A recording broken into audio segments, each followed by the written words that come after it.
Hi friends, welcome to my daily vlog channel.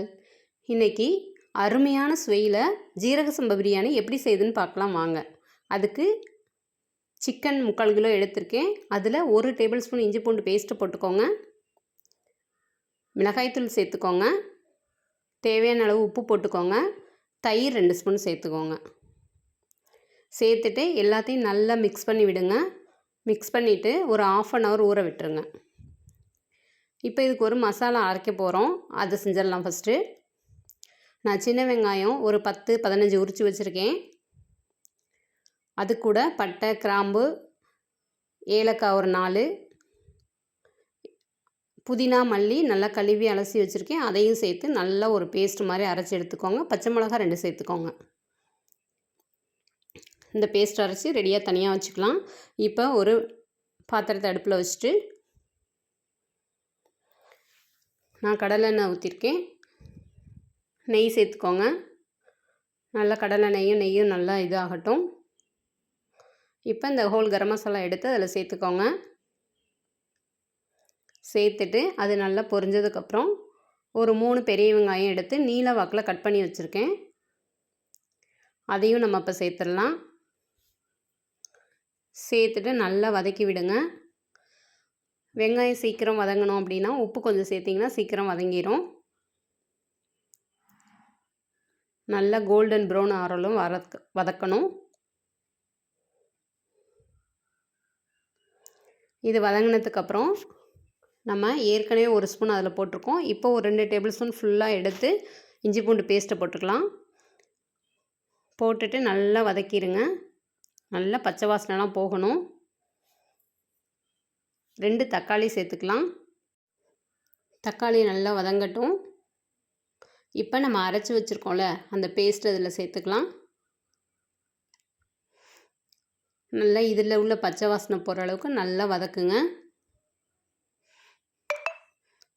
இப்போ இதுக்கு தேவையான காரம் நம்ம சேர்த்துக்கலாம். மிளகாய்த்தூள் உங்களுக்கு எவ்வளோ காரம் தேவையோ அது மாதிரி சேர்த்துக்கோங்க. ஏற்கனவே 2 ஸ்பூன் நம்ம அதில் சேர்த்து பிசைஞ்சு வச்சுருக்கோம்.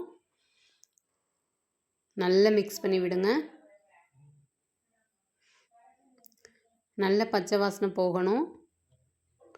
போயிட்டு நல்ல எண்ணெய் பிரிஞ்ச அளவுக்கு வந்ததுக்கப்புறம் நம்ம ஊற வச்ச சிக்கனை சேர்த்தாச்சு. நல்லா இதை வதக்கி விடுங்க. சிக்கன் பச்சை வாசனைலாம் போகணும். இப்போயே ஒரு 20% வெந்துடும். இந்த டைமில் நம்ம லெமன் 1 எடுத்து பிழிஞ்சு அதில் ஊற்றிட்டேன்.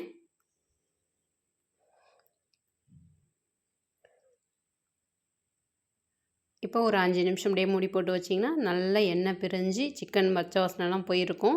இந்த ஸ்டேஜில் நம்ம 1 கிளாஸ் தண்ணி ஊற்றி ஒரு 10 நிமிஷம் வேக விடுங்க. சிம்மில் வச்சுருங்க. நல்லா வேகட்டும். சிக்கனு ஒரு 80% வெந்துடட்டும். வெந்ததுக்கப்புறம் நம்ம அரிசியை சேர்த்துக்கலாம்.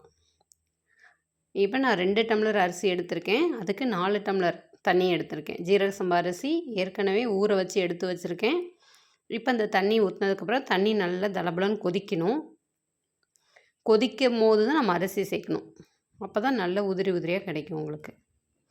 நல்லா கொதிச்சிருச்சு. இப்போ அரிசியை சேர்த்தாச்சு. நல்லா சேர்த்து விட்டு மிக்ஸ் பண்ணி விடுங்க. இதை ஒரு லோ ஃப்ளேமில் ஒரு 10 நிமிஷம் மூடி போட்டு வைங்க. நல்லா இந்த அளவுக்கு ரெடியாக இருக்குது பாருங்கள். இப்போ நம்ம தம் அடுத்தது போட வேண்டியதுதான். நல்லா கிளறி விட்டுட்டு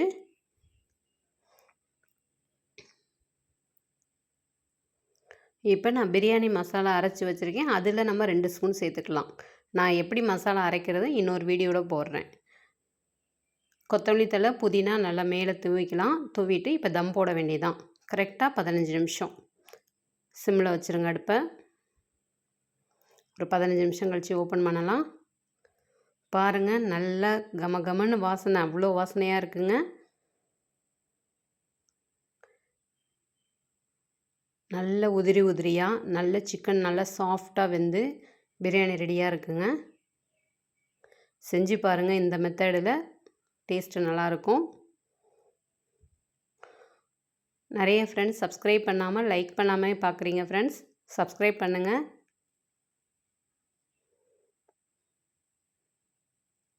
தேங்க்யூ டு ஆல்.